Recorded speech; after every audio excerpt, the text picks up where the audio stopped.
नमस्कार, आप देख रहे हैं एनएमएफ न्यूज। मैं आपके साथ शबनम। हरियाणा में चुनावी नतीजे लगातार आ रहे हैं और बाजी इस बार पलटती हुई दिखाई दे रही है, क्योंकि शुरुआती रुझानों में कांग्रेस आगे चल रही थी, लेकिन अब कांग्रेस को बीजेपी ने तगड़े लेवल पर पछाड़ दिया है और बहुमत का आंकड़ा शुरुआती रुझानों में बीजेपी अब पार करती हुई दिखाई दे रही है। खबर यह है कि बीजेपी 48 के आंकड़े तक पहुंच गई है और कांग्रेस 36 पर सिमट कर रहती नजर आ रही है।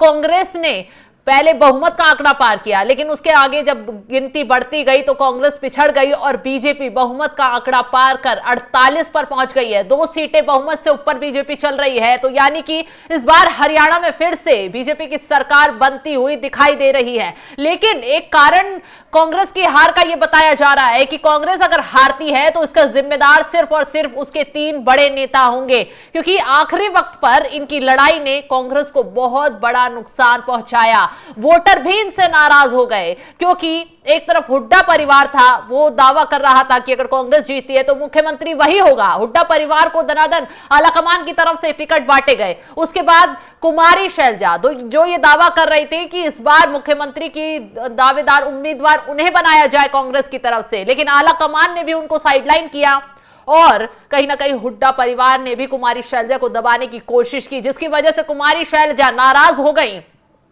जिस वक्त पार्टी को सख्त जरूरत थी चुनाव प्रचार की और कुमारी शैलजा की, उनके वोट बैंक की, उस वक्त कुमारी शैलजा चुनाव प्रचार से दूर रही और उसका नुकसान कहीं ना कहीं अब कांग्रेस को उठाना पड़ गया है। और तीसरे आते हैं रणदीप सुरजेवाला। रणदीप सुरजेवाला भी इस दावेदारी में, इस लाइन में खड़े थे कि अगर कांग्रेस जीतती है तो मुख्यमंत्री का उम्मीदवार उन्हें भी बनाया जाए। जबकि रणदीप सुरजेवाला आखिरी वक्त तक कुमारी शैलजा के साथ खड़े थे, लेकिन उन्होंने भी कुमारी शैलजा से किनारा किया और कहीं ना कहीं वो हुड्डा परिवार के साथ खड़े नजर आए और इसका नुकसान कांग्रेस को उठाना पड़ गया।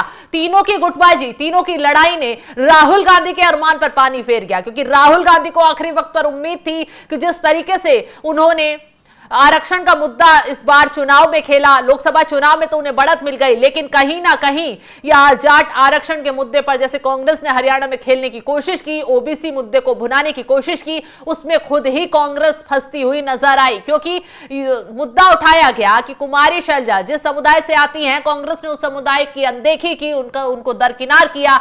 कुमारी शैलजा की वजह से एक बात जरूर बता दें कि बीजेपी को लोकसभा चुनाव में बहुत नुकसान उठाना पड़ा था और कांग्रेस को फायदा हुआ था। 5 सीटें लोकसभा चुनाव में कुमारी शैलजा की वजह से ही कांग्रेस जीत पाई थी, लेकिन आखिरी वक्त पर कांग्रेस ने जब विधानसभा चुनाव हुए तो हुड्डा परिवार को तवज्जो दी और कुमारी शैलजा को दरकिनार कर दिया, जिसकी वजह से कहीं ना कहीं कहा जा रहा है कि अगर कांग्रेस हरियाणा में हार रही है तो उसकी वजह ये 3 बड़े नेता हैं, हुड्डा परिवार है। क्योंकि हुड्डा परिवार ने अपने आगे किसी की नहीं चलने दी, न टिकट बंटवारा भी हुआ तो हुड्डा परिवार की सहमति पर हुआ। सबसे ज्यादा टिकट हुड्डा परिवार को ही दिए गए। हुड्डा परिवार ने लगातार कुमारी शैलजा को दरकिनार किया, उनका अपमान किया, उन पर विवादित टिप्पणी हुड्डा खेमे के नेताओं की तरफ से की गई और जिसकी वजह से कुमारी शैलजा आखिरी वक्त तक चुनाव प्रचार से दूर रही और यह नुकसान कांग्रेस को उठाना पड़ गया। क्योंकि बीजेपी ने इस मुद्दे को भुनाया, क्योंकि बीजेपी ने लगातार कहा कि जो कांग्रेस ओबीसी और आरक्षण, दलित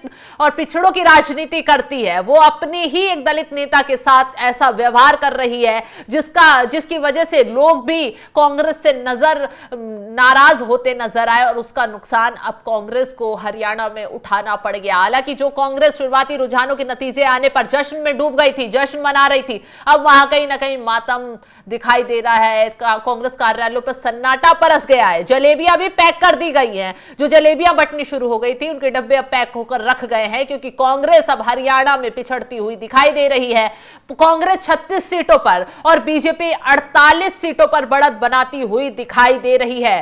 विनेश फोगाट जो लाना की सीट से विनेश फोगाट पीछे चल रही हैं, वो विनेश फोगाट जिसे कांग्रेस ने भुनाने की कोशिश की और लगातार कांग्रेस ने यह दिखाया कि बीजेपी ने खिलाड़ियों का अपमान किया, बेटियों का अपमान किया, एक महिला खिलाड़ी की जिस तरह से उनके ब्रजभूषण से जो केस चल रहा है उस केस को भी भुनाने की कोशिश की गई। हालांकि वही विनेश फोगाट अब अपनी सीट से पिछड़ती हुई दिखाई दे रही है, उस सीट से अब बीजेपी नेता आगे चल रहे हैं। वहीं अभी बात करें तो कई वीआईपी सीटें ऐसी हैं जहां कांग्रेस शुरुआती दौर में आगे चल रही थी, अब कांग्रेस वहां से पीछे चल रही है। हिसार की एक सीट पर निर्दलीय उम्मीदवार आगे चल रही हैं, सिरसा की 5 में से 4 पर कांग्रेस और 1 पर आईएनएलडी आगे चल रही है। हरियाणा में बीजेपी 48, कांग्रेस 36 और अन्य 6 सीटों पर बढ़त बनाए हुए है। तो कहीं ना कहीं इस बार कांग्रेस को जो उम्मीद थी वो उम्मीद अब टूटती हुई हरियाणा में नजर आ रही है, क्योंकि बीजेपी बहुमत के आंकड़े को पार कर चुकी है और बीजेपी सरकार बनाती हुई हरियाणा में इस वक्त नजर आ रही है। हालांकि जम्मू कश्मीर में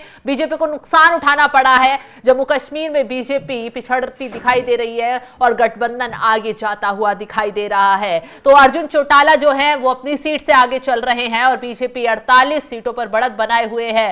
तो शुरुआती रुझानों की अगर ये बात करें तो बीजेपी बहुमत पार कर चुकी है और कांग्रेस को अपने 3 बड़े नेताओं की लड़ाई की वजह से बहुत बड़ा नुकसान चुनाव में उठाना पड़ गया है। फरीदाबाद की तिगांव सीट पर कांग्रेस की तीसरे नंबर पर है।